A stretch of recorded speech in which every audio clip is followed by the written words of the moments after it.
Hi everyone, welcome to another episode of T-Dog RC. Here we are back in the T-Dog RC loft, and today we are going to be talking about this and these. But before we do that, it's a special day today because the F1 is back on. Yes! Hence the reason for my McLaren F1 cap. Starts today, so that's brilliant. Feels like things are starting to get back to normal. In fact, really, that's all that matters, I suppose. And of course, that we can still fly. But yeah, no, it's great to have that back on, and I hope everyone's enjoying themselves today, in the UK at least, at all the pubs and restaurants and things like that which have opened today. Anyway, let's get stuck in.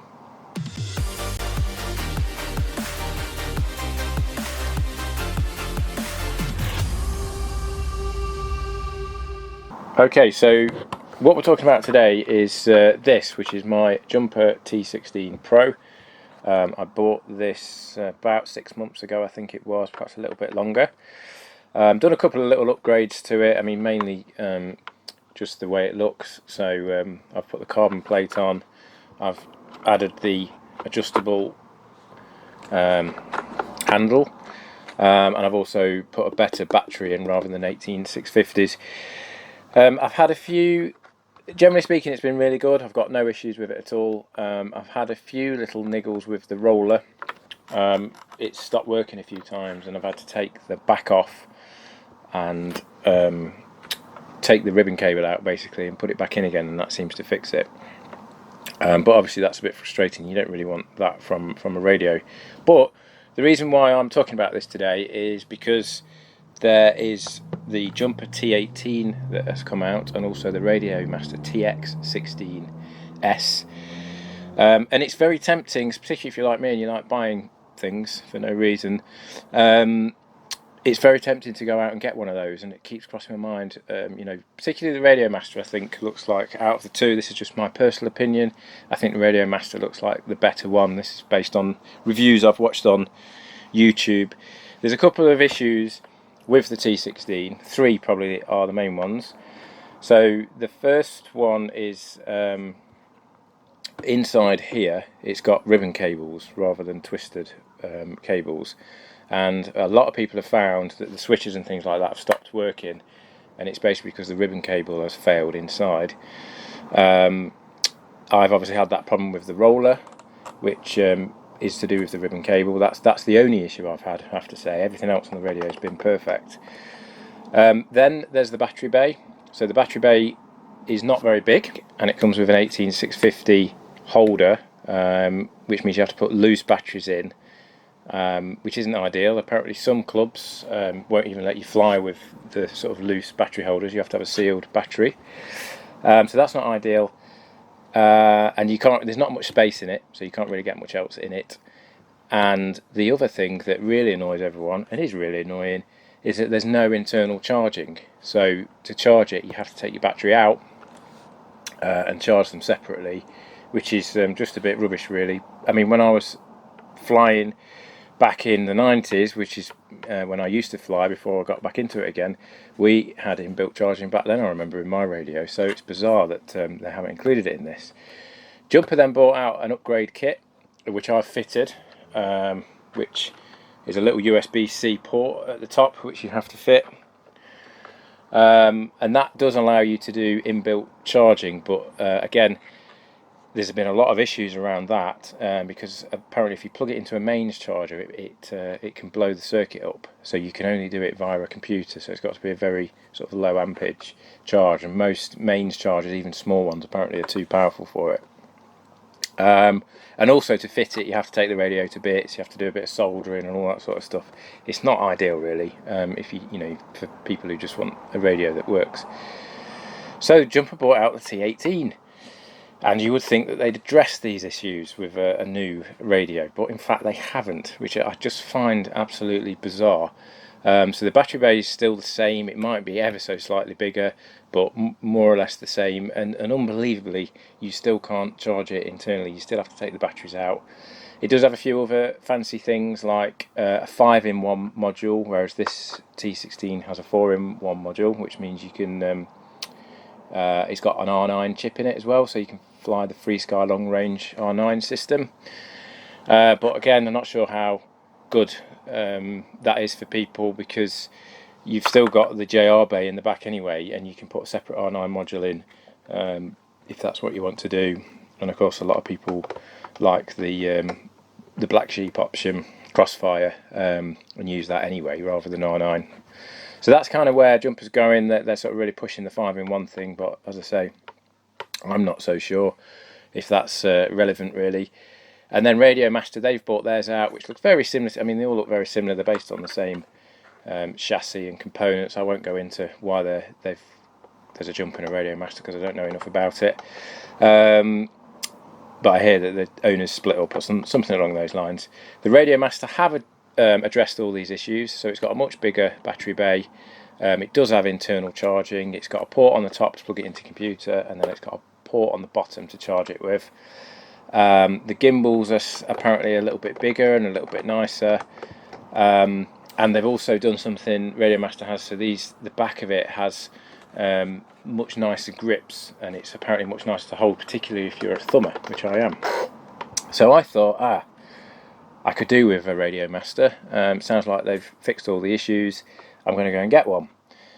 But then I also started thinking, the more and more I get into RC, and the more time goes on, the more really I'd like to, I love like these little models like the Radjet and this and all that sort of stuff, but really I'd like to get into more and more advanced models and eventually turbines and that sort of thing.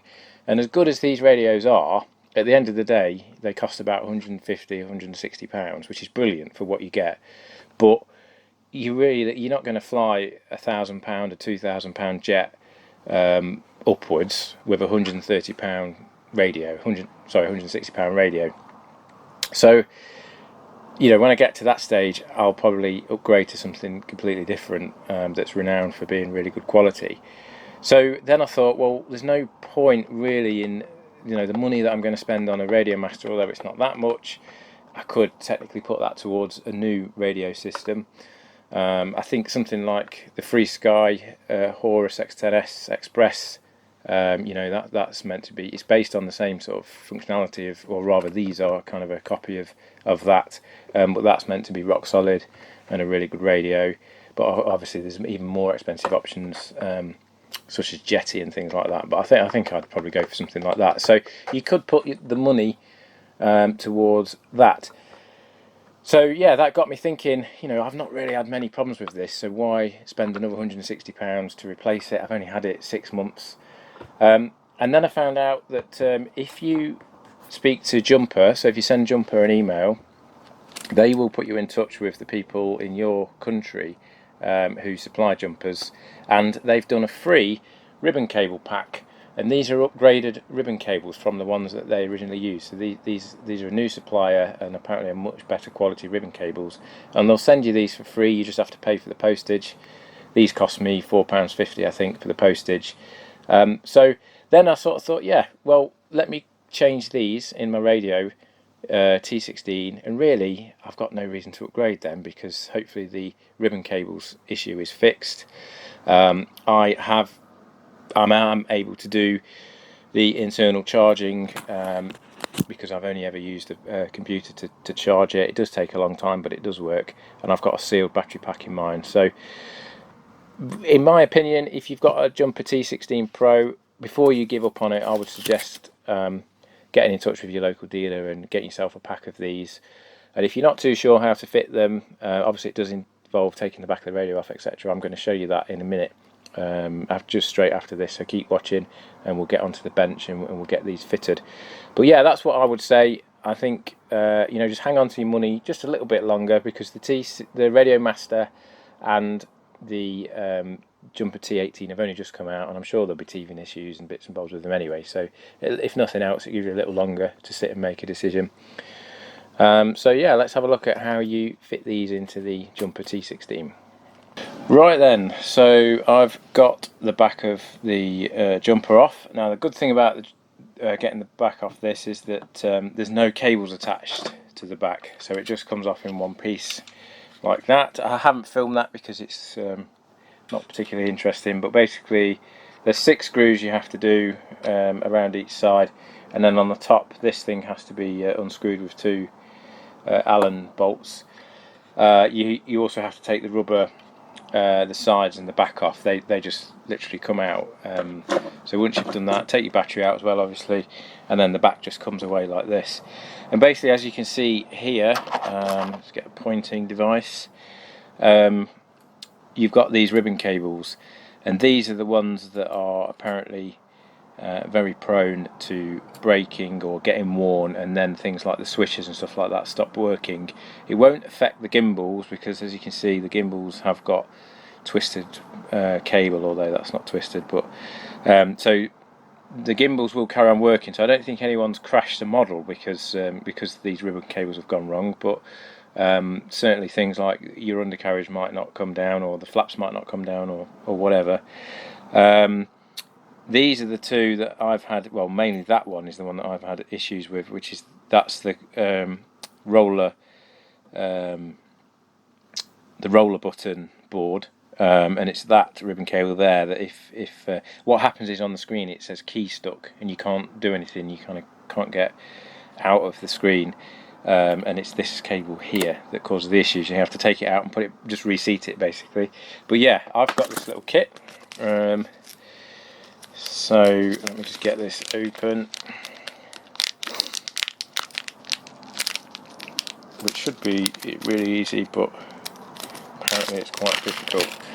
There we go. Now this big one here I'm not going to touch, because that's for the LCD screen, and I've never had an issue with that, and actually that looks very similar anyway to the one that's there. So I'll leave that one. I have completely taken this to pieces to fit that carbon faceplate, so I could change it if I wanted to. It would be a bit of a pain because you would have to strip all this out, but I have, as I say, I've had the whole thing in pieces before, so it is doable. So all you need to do to change these ribbon cables is, I'm going to get, let's have a quick look. I'm trying to find a bladed screwdriver. Aha, that's the one I'm looking for. So what you need to do with these ribbon cables is just flick these little ribbon connectors. They've got a little black bit here, and you just flick it up. So make sure that you do that, and don't try and just yank the ribbon cable out without flipping those up first. And then once you've flipped it up, the ribbon cable will just come out like that. And actually, now you've got it out and having a look at it, compared to these new ones, these ones, the ones that are in it, do feel really brittle. So that's probably why, you know, they've been having issues. So make sure that you've got the right cable, that it's the right length, and then basically just swap it over. So the metal side faces down. So what we're going to do is just pop that back in. A little bit fiddly. Let me get my light a little closer. So they should just sort of pop in without too many issues. That's it. You can kind of feel when it sort of goes in, and then you just pop that black bit back down, and that's it. That's secure now. Just one other thing to mention is, obviously I've got the jumper face down here. I do have some gimbal protectors on this, because you don't want to just put this face down on the bench, because you could damage the sticks and the gimbals. So if you haven't got those, then maybe just a bit of foam underneath or something like that should do the job. So let's get this one in. It is a fiddly job, but hopefully, as I say, once I've done this, the radio should be pretty solid really. Then I've got no reason at all to swap it, because you don't really get any more functionality with the newer radios that have come out. They've just addressed some of the issues, I guess. There you see, I didn't quite have the little black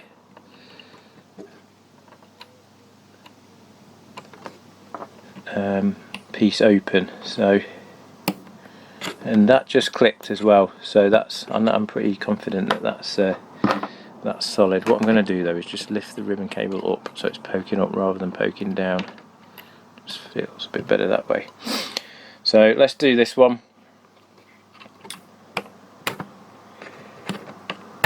So again, flick the two black things up and then it just comes out. I'm sure they've got a technical name, but I'm calling them things. So there we are. Let's have a look. That one's probably the one. So just making sure they have got the same amount of tracks on and they're roughly the same size, which they are. So that's those done.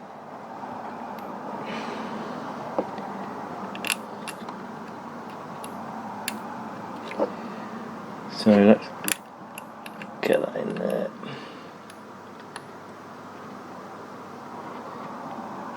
Okay, that feels like it's in. So then flip the little black door down and that's it, that's sorted. Same for this side.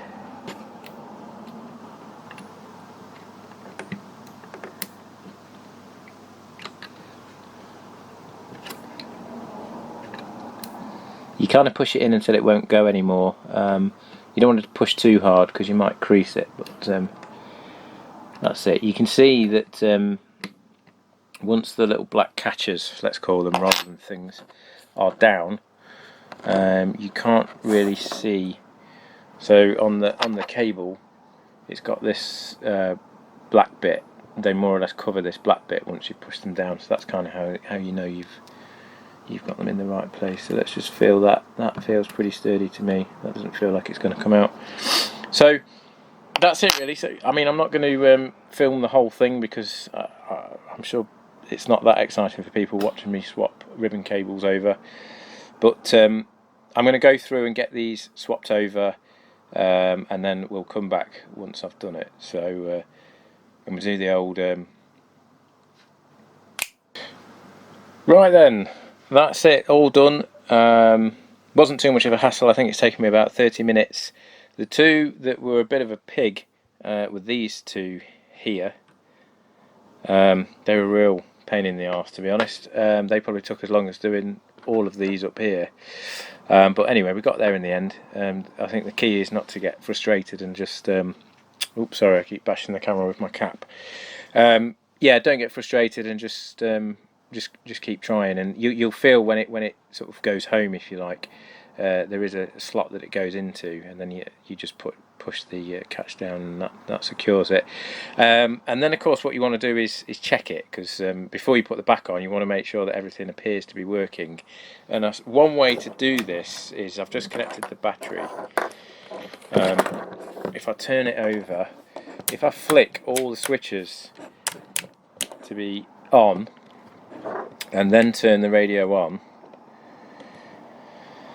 it will give me the switch warning, and straight away I can see on the screen there that it's lots of the switches, so that's a good sign. And then I can go through them, and hopefully, in theory, as I go through all of these, you can see it's going down, and there we go, that's it. The only one I can't test is the momentary switch, but I guess what I could do is perhaps go into like a mixing menu and assign this switch to something, and then see that it's working. The two sliders at the side, I can see that they work because you can see that moving on the screen, and then the same with the two pots as well. Look, you can see that's moving on the screen, so they're working, so that's all good. And then the two, well, you've got one ribbon cable for this roller, so if I hold that down, that appears to be working absolutely fine, so that's all good. And then if I hold that down to get into the menu, that's working as well, and I can use that, and I can page through, and I can hold that down and get into some other stuff. So yeah, that's all good. It all appears to be working. So we'll switch it off. I'll take the battery out and get the back on, and we should be good to go. Okay, I hope everyone found that useful. As I say, if you have got a Jumper T16 and you're thinking of upgrading to either a Radio Master or the Jumper T18, then maybe consider, just before you do that, having a look at getting this ribbon cable kit, because as I said, if like me you haven't had any issues with your jumper other than if like the scroller wheel wasn't working for me a few times, then why not give it another chance and give it some new cables. As ever, I hope you find that useful. If you could please like and subscribe. So to like, just click on the thumbs up, and of course to subscribe, you just click on the subscribe button. It doesn't cost anything to subscribe, but it does help me out massively, so really appreciate it. Thanks a lot for watching. Got lots of stuff coming up. I've taken delivery of the new Hobby King Goblin and also Zo HD Drift, which is going to be my first attempt into FPV. So that should be fun setting that up. But first of all, I think we'll get the Goblin going, because that looks pretty mental, over 100 miles an hour. Absolute crazy little thing. So that should be good fun to get that in the air. So yeah, hopefully got some good stuff coming up. Thanks again, and I shall see you soon.